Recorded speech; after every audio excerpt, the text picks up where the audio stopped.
Everything in this video can be found on a public domain, and the full disclaimers down below. Hey, welcome to the Danger Zone. It's Ashley.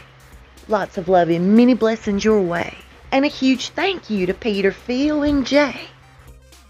World, people are in some kind of mental, psychological, emotional pain. What words have you heard around mental health? Crazy? Lost it, can't. Timing is everything. It means a lot. It really does. They claim to have been working on this program for 2 years regarding mental health. And for them to be releasing this program now is quite suspicious. I guess I'd feel differently if these people were genuine, but we know they're not. At the end of the day, it's all about the money. They know, just like you and I know, that the world's in a very fragile state right now. Just exactly as Dak Shepard and his co-host Monica called Harry out, Harry had his people contact the podcast asking for it to be released at a certain time. It's the same way with this program. They're just striking while the iron's hot, y'all. There's going to be a lot of people that buy into this program and think that these people are genuine, but at the end of the day, all that really matters is ching ching ching, that money, honey. And I think those that have really battled with mental health issues should feel quite insulted. Can't keep it together. Harry has based all of his mental health issues on the fact that his mother passed away when he was a little boy. Losing a parent as a child is extremely traumatic, and it's so super sad. My great aunt passed away from leukemia, and she left 5 kids behind, and the youngest at the time was 3. Leading up to her leukemia diagnosis, she worked her tail off in a cotton mill, and my Aunt Mabel was the backbone of the family. She didn't pass away leaving life insurance to these kids. They couldn't afford it. And during a surgery, a freak accident happened to my uncle where they dropped a tool down his throat and they ended up severing his vocal cords, so he really couldn't work either. And as a result, my entire family pulled together trying their best to help these kids. I come from a working class family. None of us had chauffeurs or butlers or cooks or maids or anything like that. As hard as my cousins had it, do you know today all 5 of those children are successful? No, they're not doctors and lawyers, but you know what they are? They're very grateful for all the blessings that they've been given. And I can sincerely say, looking back, I never heard them complain, ever. And they would literally give somebody the last dime in their pocket. I've watched it. I guess what pisses me off about Harry is the fact that he grew up beyond privileged and still is. People like him will never stop and acknowledge their blessings. He won't do a show on all the blessings he's received. He knows that probably wouldn't bring in the ratings and the money that pimping his dead mama out would. And that's all he's done up to this point, and he's not going to stop anytime soon. To make that decision to receive help and weakness. In today's world, more than ever, it is a sign of strength. Y'all, I have said this before, but I read people quite well. In this next clip, you can tell they're totally conjuring up tears. There's nothing genuine about it. Where's the act? I think it's our natural state to be connected.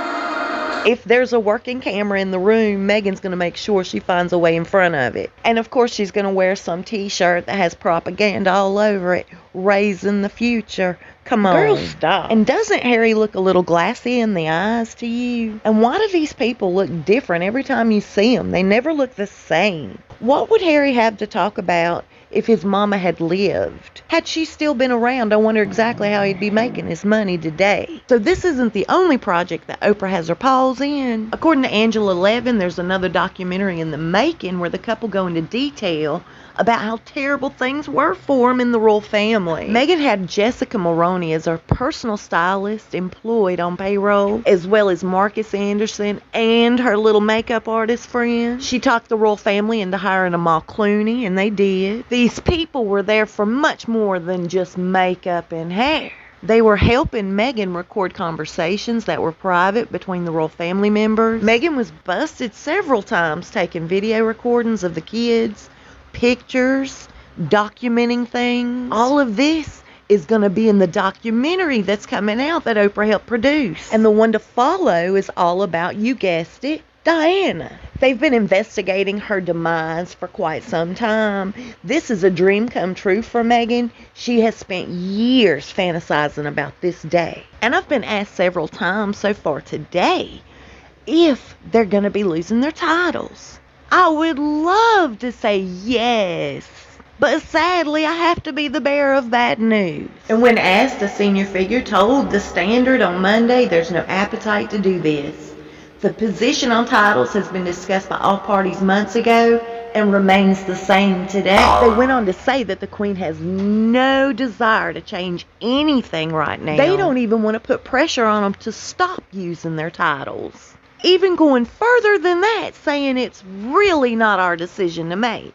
It's up to the Parliament. This has all kinds of people upset, myself included. How much worse does it have to get? That's the question. Here's how I see it. If they were to snatch the Queen up by her pearl earrings and hawk a nasty loogie in her face, I don't think they could get any more disrespectful. How do y'all feel? I would so hate for the Queen to pass away right now, being trampled on by these two. Their behavior towards the royal family and the lack of respect they have for the Queen, if she were to die right now, without having them feel any repercussions for their actions, her legacy would change forever in a history book, in my opinion. I guess we'll have to wait and see what happens next. I'm looking forward to that documentary that's going to show all sorts of secretive footage and conversations. Maybe that'll be enough for the royal family to react. We'll see. I appreciate y'all being here with me. I hope you're having a good day today. I'll see you soon and we'll talk fast. Y'all stay safe and be blessed.